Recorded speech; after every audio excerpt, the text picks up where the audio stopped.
नमस्कार, सुस्वागतम, वेलकम, अभिनंदन। मैं हूं आपके साथ आपकी अपनी होस्ट दोस्त डॉक्टर वायरा की। कैसा है मेरा ये संसार, दिन दुगनी रात चौगनी तरक्की करे। मैं कोई भी बात करूं उससे पहले मैं हाथ जोड़कर आपसे माफ़ी मांगती हूं। अगर 2025 में मेरी किसी भी वीडियो से, मेरे किसी भी व्यवहार से, अगर आप मुझसे मिलने आए, मेरी किसी भी बात से आपका दिल दुखा हो, तो साल के इस अंतिम दिन पर मुझे मेरी उन गलतियों के लिए क्षमा कर दीजिएगा। I am very very sorry. गलती के लिए माफ़ करिए। इंसान गलतियों का पुतला है, मुझसे भी हो जाती हैं, आपसे भी होती है। और हाँ, अगर आपसे कोई गलती हो तो मैं भी आपको दिल और हृदय की गहराइयों से माफ़ करती हूँ। हालांकि आपसे कोई गलती हो नहीं सकती, लेकिन मुझसे हो गई हो तो, मेरी किसी भी बात से आपको नुकसान पहुंचा हो, दुख हुआ हो, तो आई एम सॉरी।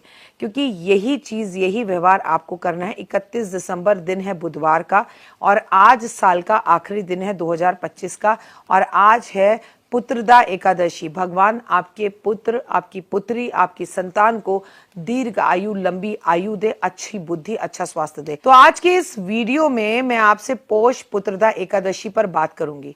क्यों खास होती है पुत्रदा एकादशी? इस एकादशी पर आपकी झोली कैसे भर सकती है? भगवान करे अगर अभी तक आपके घर में किलकारियां नहीं गूंज रही तो जल्द से जल्द आपके घर में किलकारियां गूंजे।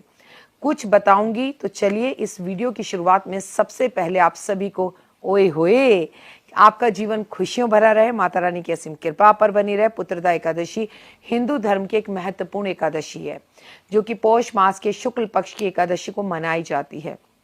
पुत्रदा एकादशी को लेकर मान्यता है कि इस दिन वैवाहिक दाम्पत्य को व्रत जरूर रखना चाहिए और पूरे नियम धर्म के साथ पूजा पाठ करनी चाहिए। अगर आप व्रत नहीं भी रखते तो इतना तो आपको पता ही है कि एकादशी की तिथि जो होती है वो भगवान विष्णु और लक्ष्मी जी को समर्पित होती है। और भगवान विष्णु और कृष्ण और राम सब एक ही है ना। अब जब एकादशी बुधवार के दिन पड़े तो किन्नरों का सम्मान जरूर करें।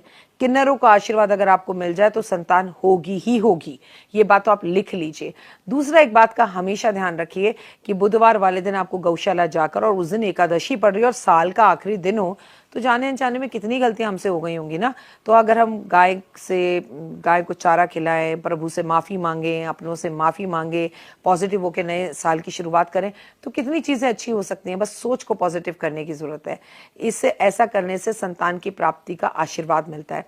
और हर किसी को तो संतान नहीं चाहिए, बहुत सारे लोगों को संतान है। तो इसका मतलब क्या कि पुत्रदा एकादशी का व्रत केवल वो लोग रखते हैं जिन्हें संतान चाहिए? जी नहीं।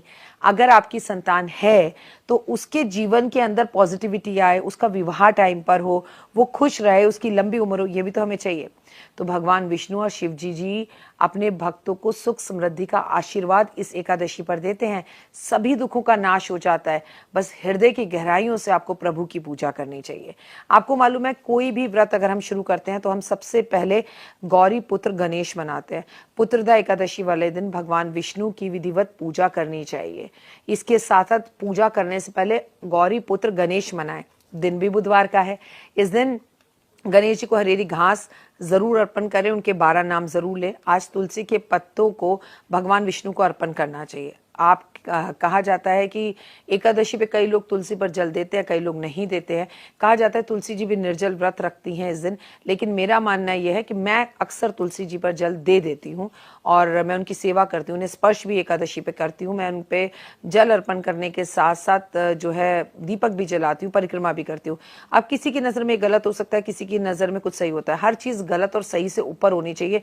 जिस चीज़ को कर कर मन को सुकून मिले, हमें वो चीज़ ज़रूर करनी चाहिए, उससे जीवन अच्छा होता है। कहते हैं हमें किसी भी एकादशी वाले दिन विष्णु सहस्त्र नाम का पाठ जरूर करना चाहिए। अगर हम ऐसा करते हैं तो जीवन में सकारात्मकता और धन की शक्ति प्राप्त होती है, क्योंकि धन तो अपने आप में एक शक्ति है।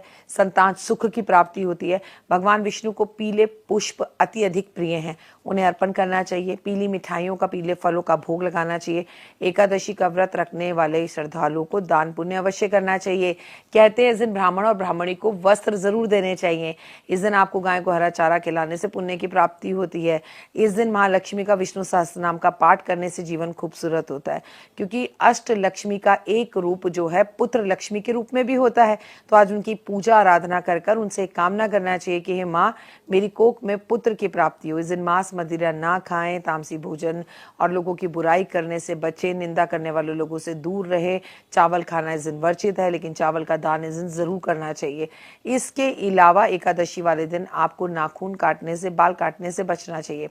एकादशी पर भगवान विष्णु को खुश करने के लिए आपको पंजीरी का भोग लगाकर श्री हरि को अति प्रिय है। इस दिन आप चाहें तो विष्णु सहस्त्र नाम के पाठ के साथ साथ आप सत्यनारायण भगवान की कथा भी कर सकते हैं। इस दिन अगर आपके पास थोड़ा सा समय हो तो आपको हवन करना चाहिए। ओम नमो भगवते वासुदेवाय नमः स्वाहा अगर 108 बार भी कर लें, it is more than enough. कहते हैं इस दिन सूखे मेवे भोग लगाकर ऐसी महिला की गोद में वो गोद भर दी जाए जिसको संतान ना हो रही हो, तो 1 वर्ष के अंदर निश्चित ही रूप से उसे संतान होती है। इस एकादशी वाले दिन संतान सुख की प्राप्ति के लिए आपको 5 तरह के फलों को पान के पत्ते पर रख कर आपको किसी भी पीपल के पेड़ पर अर्पण करना चाहिए और चमत्कारी रूप से आप देखेंगे कि आप गोद आपकी भर गई। जब आप प्रेग्नेंट हो तो 3 से 4 महीने तक किसी को इसके बारे में ना बताएं। प्लस याद रखिए आज साल का आखिरी दिन है। आज के दिन बुधवार का दिन आपको वो सब काम करने चाहिए जिससे आपके मन को सुकून मिले। जैसे आज आपको पान भगवान को भोग जरूर लगाना चाहिए। आज आपको किन्नरों का आशीर्वाद लेना चाहिए। आज आपको कबूतरों को बाजरा जरूर देना चाहिए। आज हरी मूंग की दाल और थोड़े सा जीरा और थोड़ा सा धनिया किसी मंदिर में चुपचाप से बिना किसी को बोल के रख कर आना चाहिए। आपको जीवन में अगर सफलता चाहिए और आगे बढ़ना है तो बुधवार वाले दिन किन्नरों के आशीर्वाद के साथ साथ आपको एक कार्य और करना चाहिए जिससे आपके जीवन में खुशी और बहार है। आज आप हरी हरी दूर्बा जो होती है उसकी माला बनाकर गणपति को पहनाएं और तुलसी के पत्तों की माला बनाकर अगर आप भगवान विष्णु को पहनाएं, आपकी हर मनोकामना पूर्ण होगी। फिलहाल मुझे दीजिए इजाजत। अपना और अपनों का रखिए खास ख्याल। आपका जीवन खुशियों भरा हो और भगवान करे आपकी झोली ओए हुए 2026 में सुखों, वैभव, यश, मान, सम्मान, प्रतिष्ठा से सदैव भरी रहे।